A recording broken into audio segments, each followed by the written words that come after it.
And we're going live. We're good. Okay, hi there everyone. So my name is Katie Stewart and I work at the City of London in Neighbourhood Development and Support. And I'm also on this year's Place Matters Conference Planning Committee. So thanks so much to everyone who's joined us live and to everyone who is watching this recording after the fact. Obviously, this year's Place Matters conference does look very different than last year. However, that has not impacted the great sessions and speakers we've had over the last 5 days. So if you're just joining us for the first time and you haven't had a chance to check out the other programs, please visit placematters.ca to check out all the recordings that we have from this year. So sadly, this is the last day of the conference, but you are in for a really, really good treat. This is all about the City of London's Neighbourhood Decision-Making Program. And this is a program where residents are the ones who get to decide what they want to see in their neighborhood.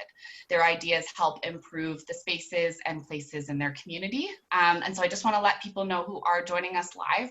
We will be taking questions throughout the session, so please use the Q&A feature at the bottom of your screen and type in your question, and we will try to get to as many as possible. So because in this program and throughout this conference, we're having discussions about place and land and making change in communities, we wanted to share some thoughts about the original and current stewards of this land and place. We would like to acknowledge the history of the traditional territory and honor the longstanding relationships of the 3 local First Nations of this land and place in southwestern Ontario. The Attawandaron peoples once settled this region, along with the Anishinaabe and the Haudenosaunee peoples, who used this land as their traditional hunting grounds. The 3 longstanding Indigenous groups of this geographical region are the Anishinaabe, the Haudenosaunee, and the Lenape-Wauk. We would also like to recognize the 3 First Nation communities downriver on the Dishkemzibe, also known as the Antler River or Thames River, the Chippewas of the Thames First Nation, Oneida Nation of the Thames, and Munsee Delaware Nation. We strive throughout this conference and in our future work and actions to work with these communities to continue to listen, learn, and respect our natural areas, support local initiatives, and help our communities become resilient. So I'd like to introduce everyone to Karen Oldham, who is a fabulous manager at the City of London and oversees the Neighbourhood Decision-Making Program. I don't just say this because she is my boss, but Karen is one of the most passionate community developers I've ever met and has worked on this program since its inception. So she's going to share more about it and how it has evolved and what we've kind of learned throughout the process. So Karen, take it away. Thank you so much, Katie, and thanks for that introduction. I'm going to share my screen now. And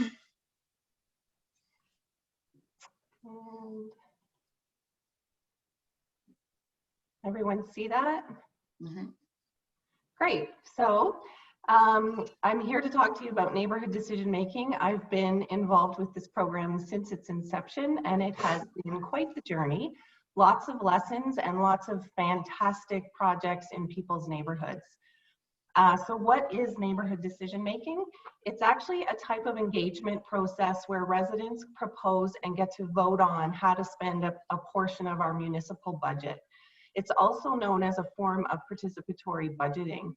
And the purpose of our program is to engage, empower, and connect residents by bringing neighbors together around community-driven projects that enhance and strengthen their neighborhoods. So a little bit about the background. I'm just going to move this over if I can. Do you see just the one slide or all the ones down the side? We can see the ones down the slide, or down the slide. That's just not very professional, is it? Slide. I think it's... There we go. Is that better? Yeah. Awesome. So the background. So way back in 2008, City of London staff engaged with over 100 residents, and that was 1 or 2 from every planning district across the city, to form a task force to define what a strong neighborhood was. We believe that residents are the heart of change in neighborhoods because they live there and they know their neighborhood best. They know what can make it stronger.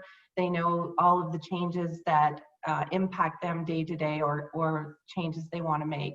So through the London Strengthening Neighborhood Strategy, we were able to basically come up with a long list of ideas that include stakeholders across the city and lots of City of London staff as well, to put together a plan that would help make our city the best city we could.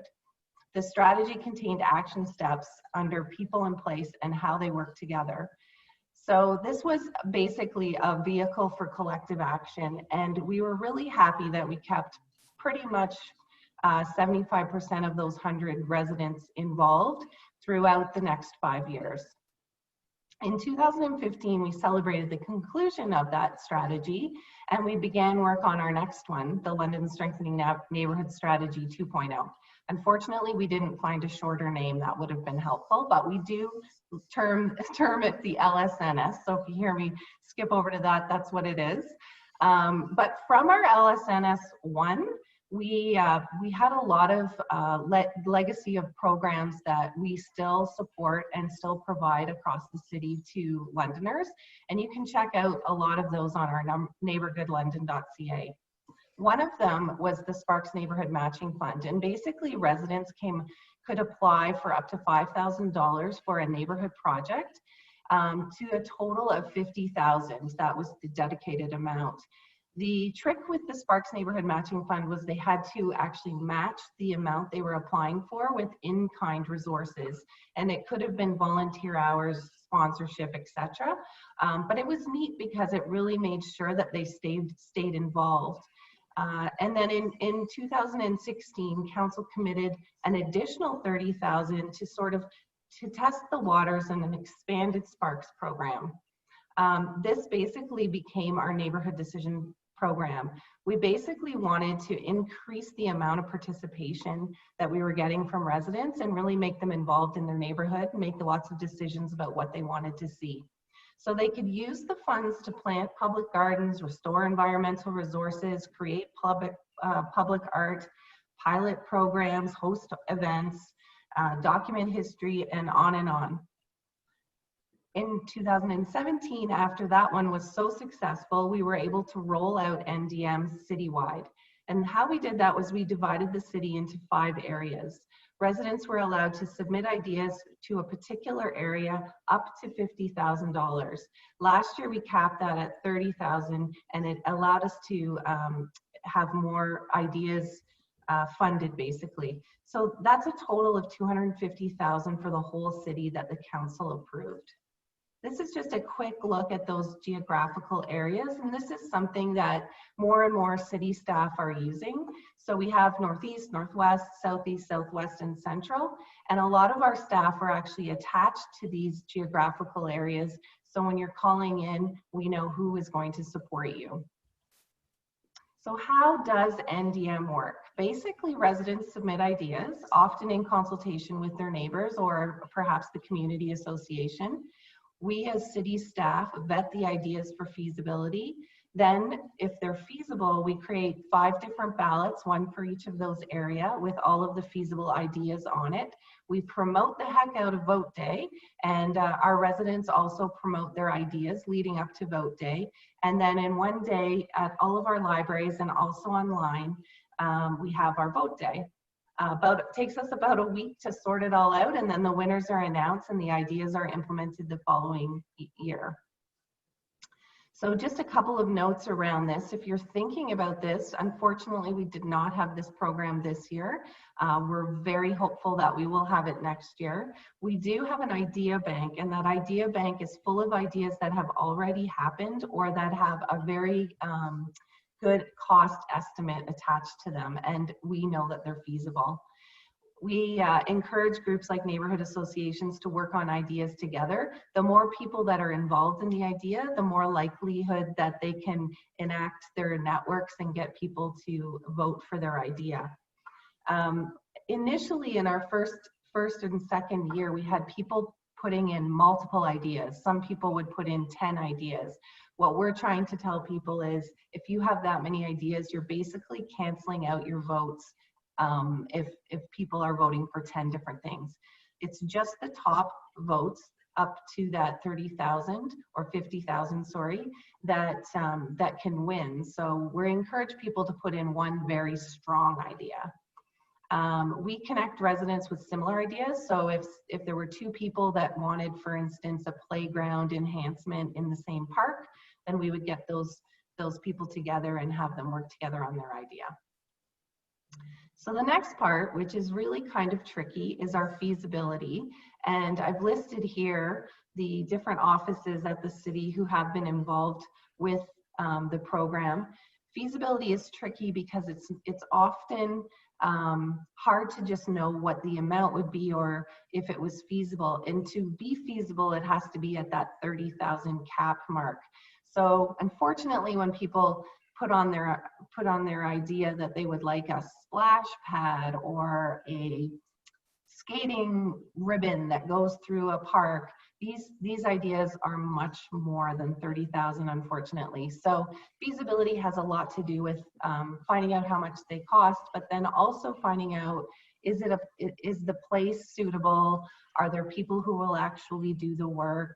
And so sometimes that's quite a bit of an investigation and takes us quite some time. The other offices I just wanted to mention is corporate communications helps us a lot with promotion and marketing, and then the clerk's office actually helps us with the vote day, which is great because we really try to hold it a bit like a live vote, and kids are welcome to vote. So this is a really great learning experience, and our hope is that we're building our voters for tomorrow. This is a sample of a ballot, and so the ballot could have this many ideas on it or more. This is probably one of the lower numbers. So it's often quite a few different ideas that people have to kind of consider, and they're allowed to pick up to 3 different ideas. Promotion is fun. It's mostly fun work by the residents. They go door to door, they dress up, they wave signs, it's all kinds of things. So the residents are promoting their idea, and they're also promoting to vote, because in order for them to win, they need the votes. So we as city staff are promoting just the vote day, but residents are also promoting their idea. So one of the things that we noted quite early on is that we get sort of the same people out to vote, and we really need to target who we're promoting to get more Londoners involved. The idea of this is to get the most participation we can. So it may be the person didn't submit an idea, but just by going to the polls, they're actually participating. So you'll see that some of the targeted promotion would be people that are new to London, perhaps English might be their second language, youth, older adults, etc. So that's something that we really start to concentrate on a couple of years ago. Then we have Vote Day, which is really quite fun, and we have a lot of city staff volunteering their Saturday. And last year we had quite a few good videos made of the day, and we had pictures of councillors voting, and it's really actually a fun, involved day where people can participate. This is just a sample slide of the votes that we've had over the last 3 years. And as you can see, we're pretty proud of the fact that we're getting a lot of London and a really good cross-section in all of the different planning districts. And this is just sort of a summary. So from 2017 to 2019, we've had 51 resident-led projects. We've had a total of 44,361 votes. Our ideas were in 22 different planning districts, and we've had 756 ideas submitted across 38 planning districts. And every year our votes are higher and higher and more participation. So that's something that we're really proud of. It's always tough to get the promotion piece done. And there you'll see the projects that are, the number of projects in the different categories and the amount of money spent. So far we've had 750,000 invested in London's neighborhoods. Oops. So a few samples, because I think this is really actually the exciting part, is to see the different projects that we've had over the years. So in 2016, as you remember, this is the pilot year, and we had kindness meters, we had bell box murals, we had little libraries, And so for the first year, we really didn't have the same amount of money, but we had some very creative ideas. 2017, and this is a sample, this is not all of the different projects, but Glencairn was awarded the outdoor movie night kit, and this has been so beneficial across London because we're not able to actually loan our movie night kits, so we are often telling people to check out Glencairn Community Resource Center to borrow or rent theirs. So that's been great for us. The outdoor piano was funded, and also the mosaic, the Elizabeth Street mural.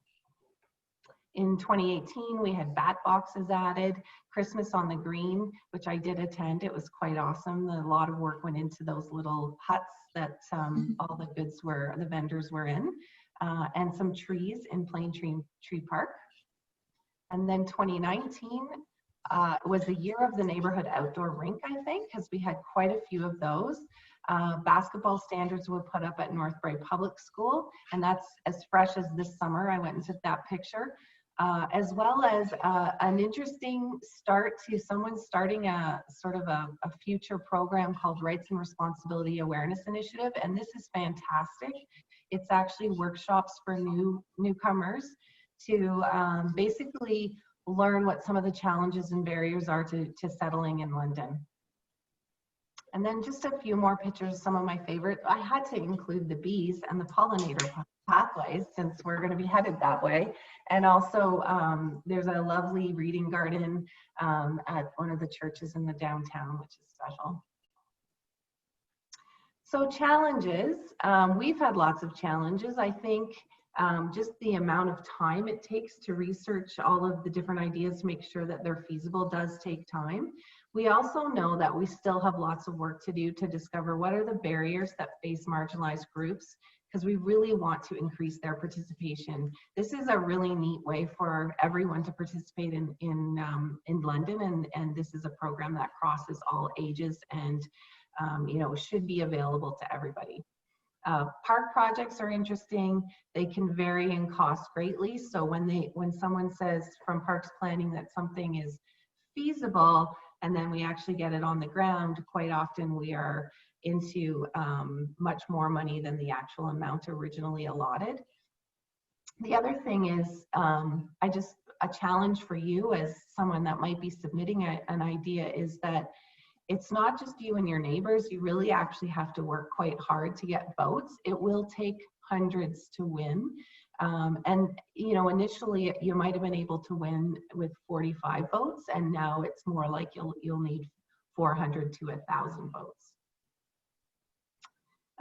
So other challenges, working with residents to implement a mostly city-led project. We really want to keep everyone engaged in the project that they've started, and so sometimes those processes take a long time, and we really want to sort of keep the resident able to make some of the decisions around the project. And promoting ideas that require organization or leadership.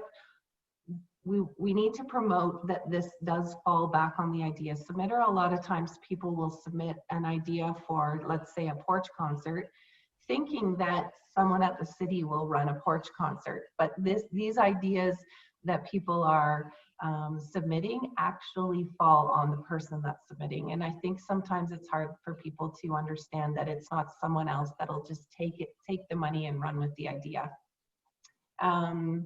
We also have a challenge to manage resident expectations. A lot of people want to implement their projects even if they don't win, and so through the process we do have relationships with lots of people because we're back and forth around the feasibility, and then in the end people still really want to have their projects implemented. Ongoing Parks Planning has to take new projects and put them into an existing priority list, and what happens then is if I was at the top of the list, nothing to do with NDM, my park was going to get a new park playground, and then suddenly there's an NDM project that wins. It's just the park planner's time is now shifted to the playground for NDM. So sometimes that's a bit of a challenge. Benefits are so many, and to me far outweigh the challenges, but it is an opportunity for Londoners to actually take action and increase the quality of life. for their neighborhood. It increases the neighborhood networks and activities, the feelings of pride and ownership in neighborhoods. It creates new ideas. People can look across the country or the world and see some really neat things that are happening in neighborhoods and then be able to suggest them.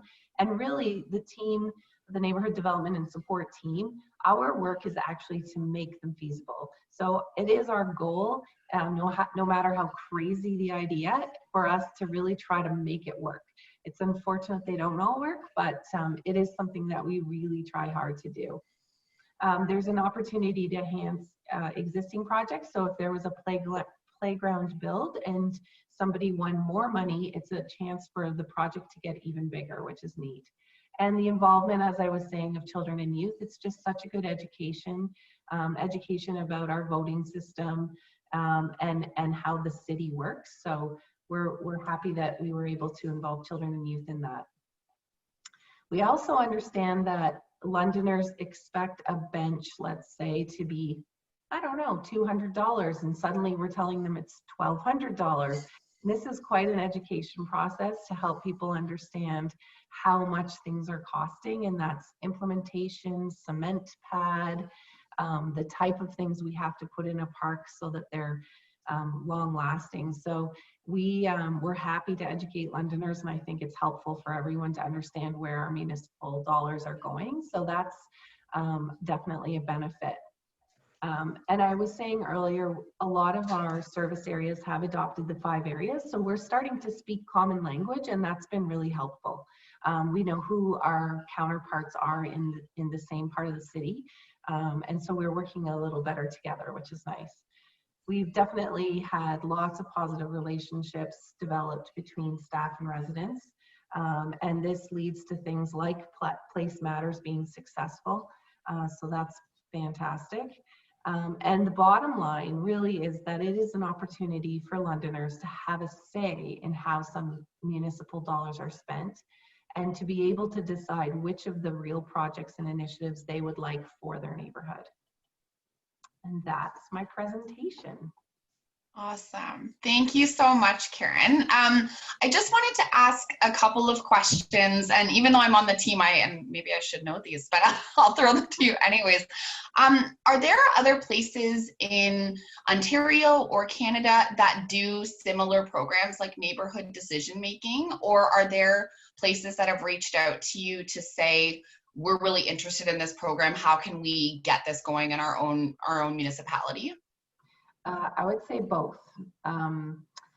There's been a similar program in many municipalities. Not all have lasted. Mm-hmm. Some of those challenges can be overcoming, but even before we started, for instance, Peterborough had a very similar program.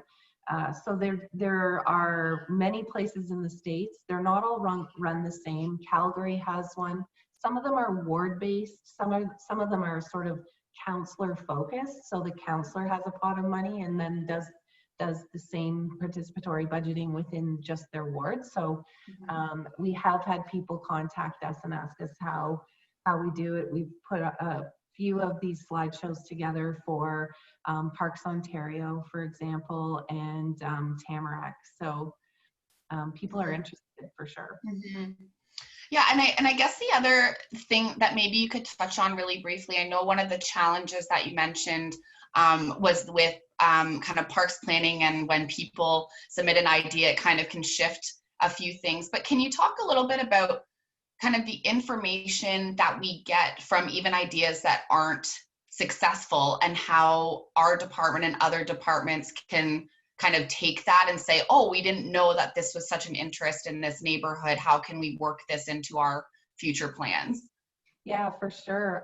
A really good example, there's a couple, but one is pickleball's becoming this, crazy new fad sport. And so we had quite a few people wanting us to build pickleball courts, which do not fit in the 30,000 area, but at the same time we were working on the Parks and Rec master plan. So that fed us a lot of information about where in the city these ideas were coming from and who was interested, and how, basically looking at infrastructure that was already existing and can they do something with it. So so you're right. So even though ideas may not be feasible, it is always really good information. We're asked from Parks and Recreation every year for a list of the different parks related ideas, and then they kind of take a look at it. Funny enough, when the Raptors won, basketball courts became the big thing. So we had a lot of asks for half courts, full courts, new standards, that kind of thing. So. Mm-hmm. Yeah, and I think it's good information for people to know that even if your idea isn't successful, that information that idea just doesn't go away. It's still kind of kept within the city and knowledge for future planning. So absolutely. Yeah, thank you so much. And again, if anyone has any questions, feel free to throw them in the Q&A.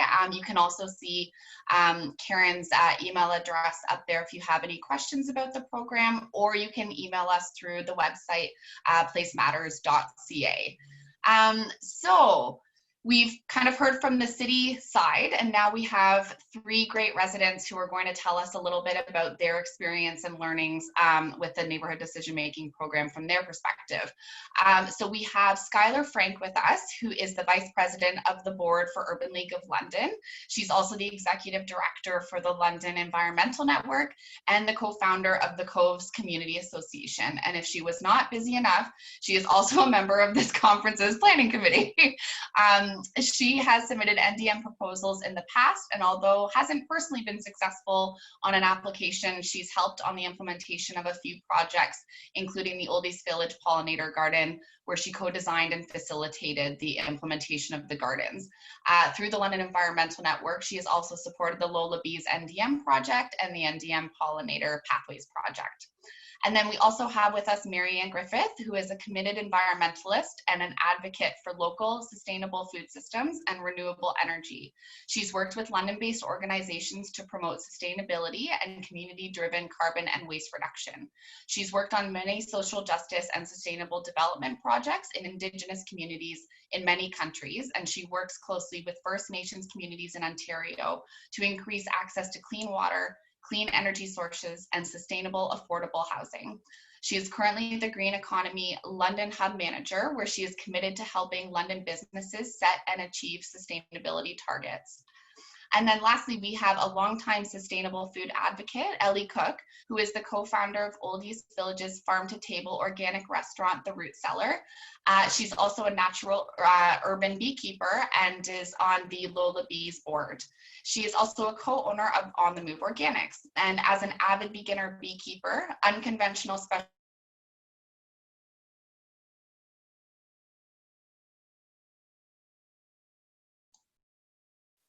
Is she frozen for anyone else? We lost Katie. Oh, we lost Katie.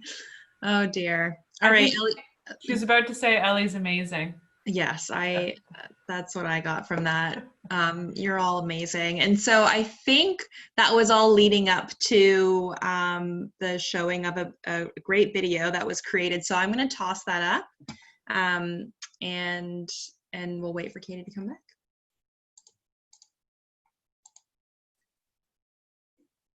All right. And that looks good. What are you doing right now, Lauren? I'm looking at the bees. Is this the first time you've held a frame of bees? Yes. How are you feeling?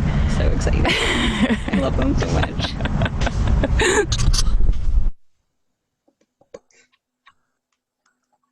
Hi everybody, I'm Ellie Cook. And I'm Mary Ann Griffith. And we're the founders of Lola Bees, the London, Ontario Learning Apiary. We're standing in this cool pollinator garden that's really close to the Lola Bees site on Burbrook Place. We're right across the street from On the Move Organics, which is one of our main supporters, and London Brewing as well. So you can sit out here and have a beer on the patio and look over at the pollinator garden. So we started Lola Bees last year in 2019. We were both really interested in beekeeping. So we decided to do it with the help of On the Move Organics and the Root Cellar. We set up 4 hives just behind us over here and made a ton of mistakes and learned a lot about bees. And got a few stings. And got a few stings in interesting places.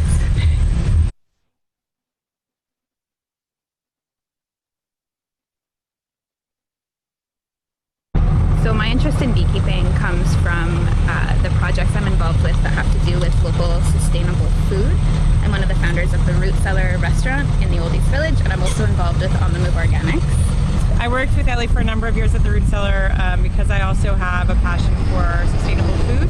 I'm also quite interested in renewable energy and environmentalism at large, and I am an employee of the London Environmental Network. I manage a program called Green Economy London, and I am now on this board as well of Lola Bees. And I feel that all of our systems, environmental systems, are so closely connected that sometimes we forget about smaller contributors to the environmental sector, such as the bees being one of the most important members of the environmental team. So with the support of the City of London and the London Environmental Network and the Neighbourhood Decision Making Grant, Ellie and I and the neighborhood voted to expand our beekeeping practice and share some of the lessons that we learned with all of you. So we were able to get more hives this year, more equipment, and spend a little bit more time developing our lessons and what we hope to share with the community. So here's the pollinator garden along Burbrook Place. The focus in this garden was on native plants. So you can see there's lots in bloom right now. So in addition to also being great for the pollinator network, native plants also have long, deep roots, which suck in carbon dioxide a lot more than invasive grasses do. So this plant likely has roots that go very, very deep, and it pulls carbon into the ground as well and stores it instead of it being an emission. We also want to give a shout out to the Pollinator Pathways group, who've done a great job rallying people in this community in particular to plant pollinator gardens in their front yard, and then put a sign out for that. So it's a great way to keep the insects happy if they're traveling too. So the Pollinator Pathways organization has done a lot to increase pollinator knowledge throughout the city as well. So Lola Bees is located in the Old East Village on Burbrook Place, and it's a really interesting area. It's kind of residential neighborhood street meets, we start to get into a light industrial area down here. You can see the really cool old Nova Craft building, and then there's factories and warehouses located in this area. And then you can see we've got our 5 main beehives here. And then we have one more beehive way on the other side of that hill down there. And then there's also train tracks that run parallel to Burbrook along the side of the apiary. And if you follow the tracks down kind of by the Quebec Street Bridge, there's actually a really beautiful naturalized park down there that we suspect the honeybees go to forage. So we are by no means expert beekeepers. This is only our 2nd year of beekeeping. We're learning all the time. We're making just tons of mistakes, but we are really enjoying this journey that we're on and learning as much as we can from the bees.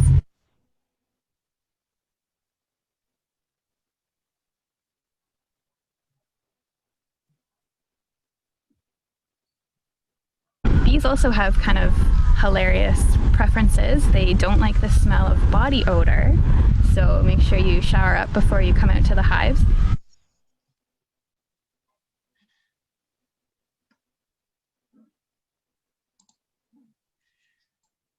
That was an awesome video, and I jumped back in just in time for it.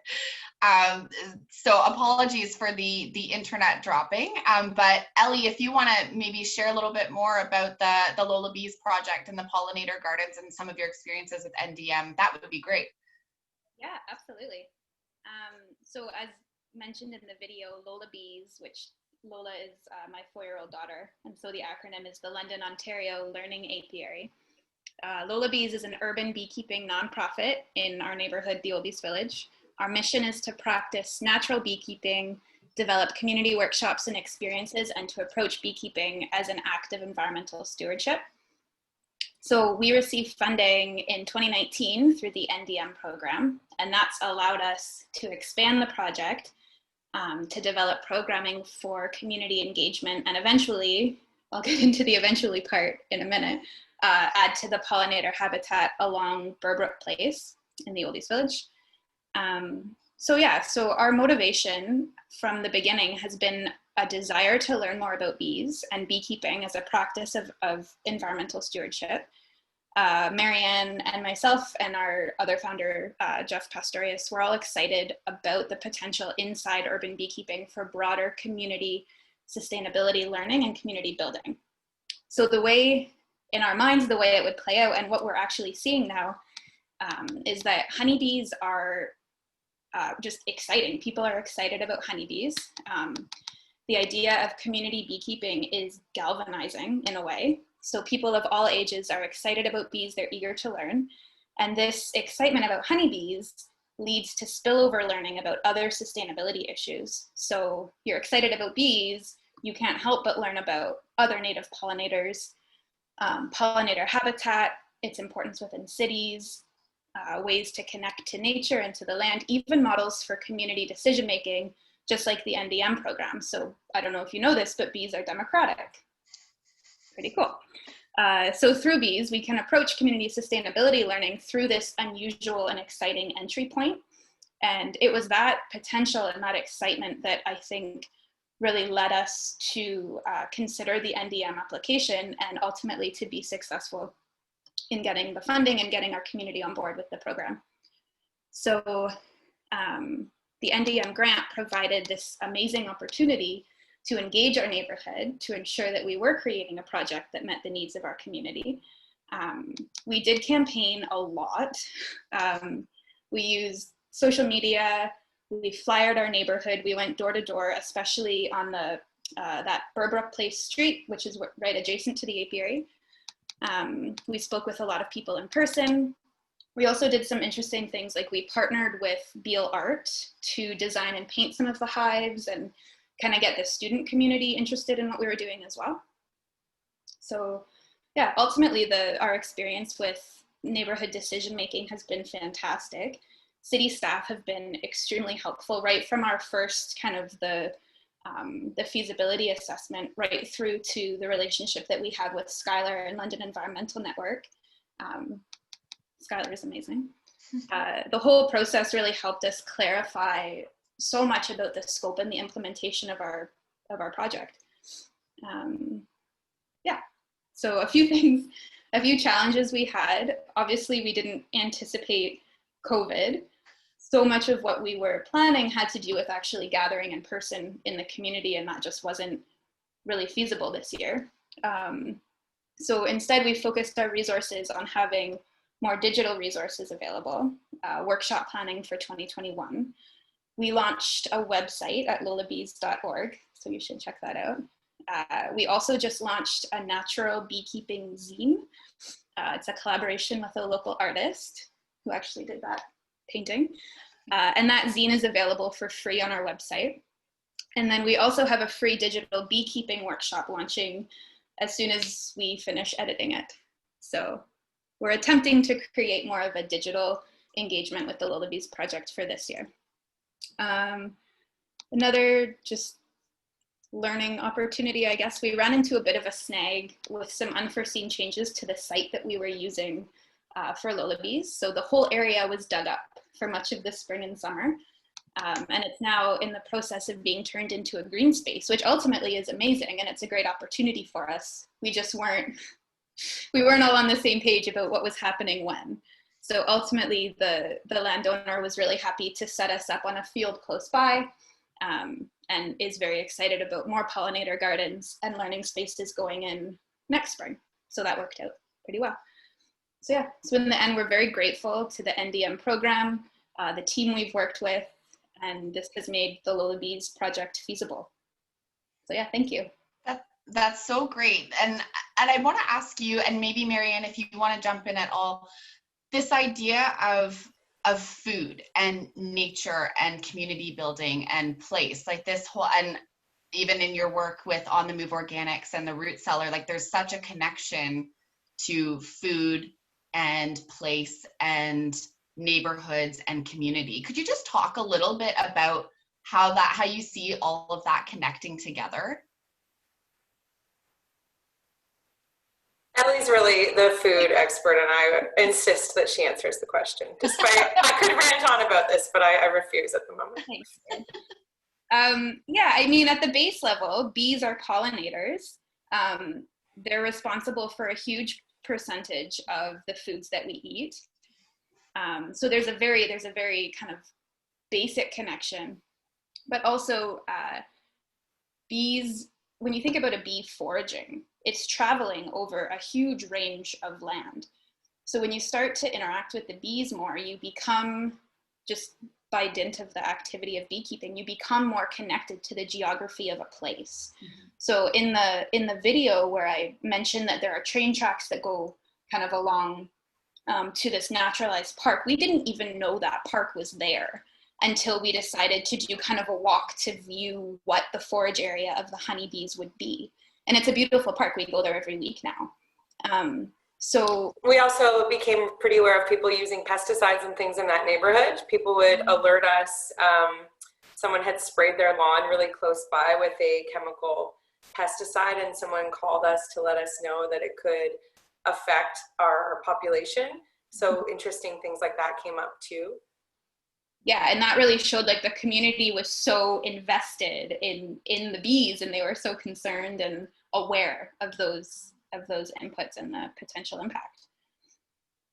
Yeah. Well, and it's so great too. I feel like your project really demonstrates for some people who are thinking about submitting an idea, that it's not just you submit an idea and then it's done. Like your idea really is you have to maintain it and you have to check in and you have to, so it's, could you talk a little bit about that aspect of it, of just it, there is a bit of work that is involved on your end, and obviously you're passionate about it, and that's so great. And it's not just we submit it, we get the money, we're done. It's a long-term investment in some of the projects that people will think about submitting.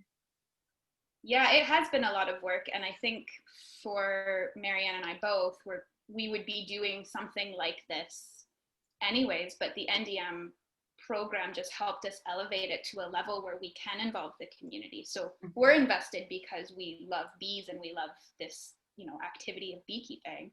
But yeah, through NDM, we're able to engage the community.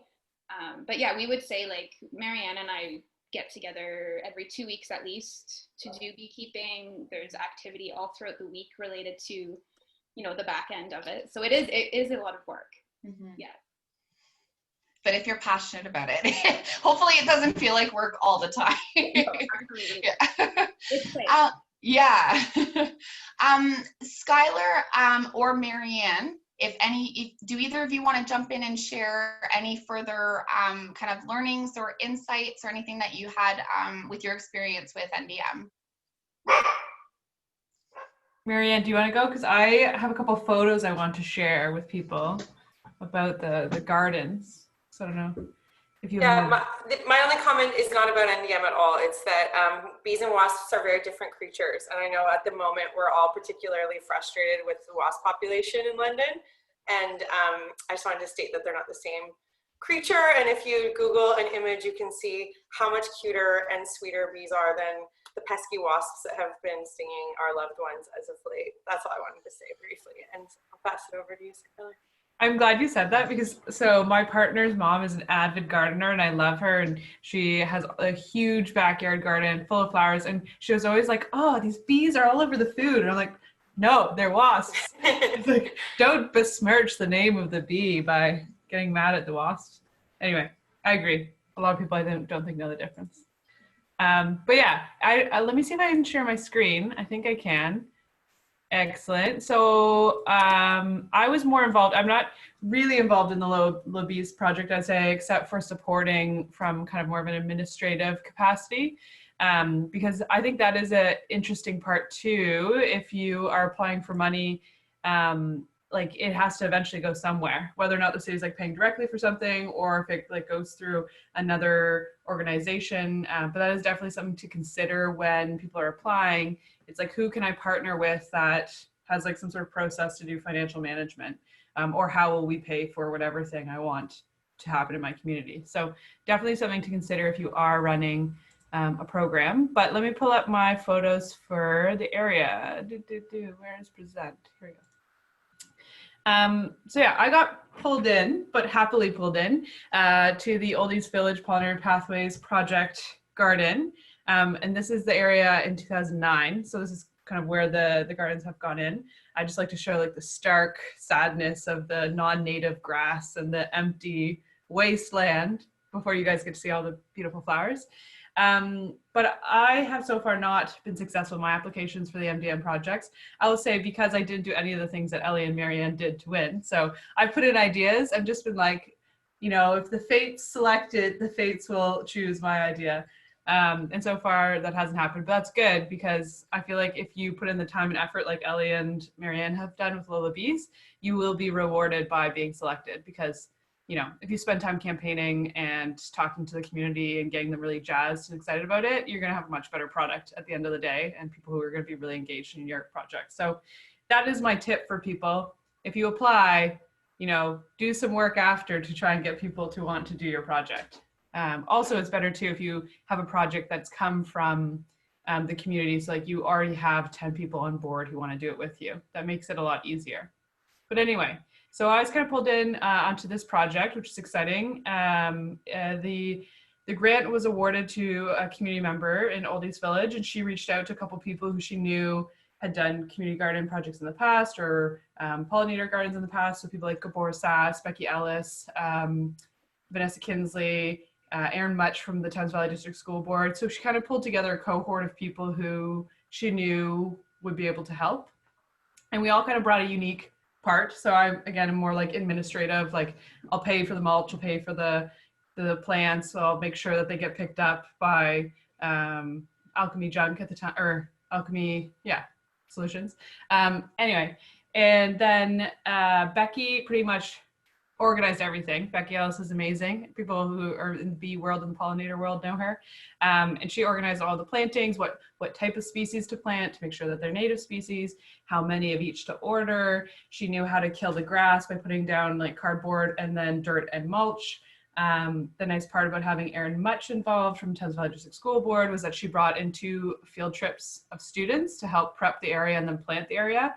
And it might not look like a very big space when you're there, but it took like 30 high school students 2 field trip days to do it. So it's like one day was propping everything, killing all the grass, putting down all of the dirt and the mulch, and then they had to come back a couple weeks later and put in all the plants. So thankfully we had those like volunteer resource capacities, but another way to do it would just have been to try and get the community to come out for a planting day, which I've seen work really well too for some of the food forests. So we all kind of brought our own unique buzz with it. So now you can see this was it kind of prepped when it just got some plants, and you can see my partner is inspecting the native plants at the back. We have a sign out there, although I haven't been in a while, so I don't know if it's fallen over, but it was there. Is it not there anymore, Ellie? Oh, it is? It is still. Excellent, then people know. The idea too at the beginning, I think, as Ellie said, like things change. So at the very beginning, there was the idea that we'd put like a nice big sign there that would be permanent, and it was going to be designed by high school students. But just with how the project evolved, that never ended up getting installed and designed. But this is kind of what it looked like at the beginning after it was all prepped. And then you can see, these are 2 photos, but you can see some native columbine with little delicate pink flowers, which are like pretty. And then this is, I think, the fall of the same year that it was planted. So I've, you know, every time I stop by for a beer at the Limburg Co-op, I'll go take a photo of it because I'm like, it's growing. And they made some bee hotels too, which you can see on the fence. The students, I think, just as part of their class, they're like, let's make bee hotels. I don't know like Ellie and Marianne probably know more about whether or not those fake made bee hotels are good for the bees, but they're adorable. And I feel like they're a good project to do. Yeah, so you can see goldenrod too is there, which is really good. And don't confuse it. Same thing with wasps and bees. People confuse ragweed and goldenrod. So then people cut down goldenrod, which is a really good native flower in the fall, because they think it causes allergies, but it, to my knowledge, does not. It's not the same thing as ragweed. So love your goldenrod. The other thing we did, again, to engage the community was we had a workshop at the Limburg Co-op think it was after we had planted. Yeah, after we had prepped the area and planted. So in June of 2019 or 2018. I have to go through my files. But Becky led a group of people through a short workshop talking about why native plants are really important and what to put into your yard that would make pollinators really happy. And then we actually gave away plants afterwards. So we had 400 native plant plugs to give away, and we pretty much let people take like 5 to 10, depending on how many people are in the space. But that's nice because then native plants do take a little while to establish. So when you plant them, they're not like immediately beautiful and flowering, and it takes a little while. So having a couple of them, I think really, once they do flower, it gives your garden a nice look. So we had about 50 people attend that event. And there's a few photos. There's another Easterbrook for you. She comes to everything. She's everywhere. Yeah, anything with a plant, she'll come. But yeah, so we handed out some more plants, and that's Becky doing her presentation.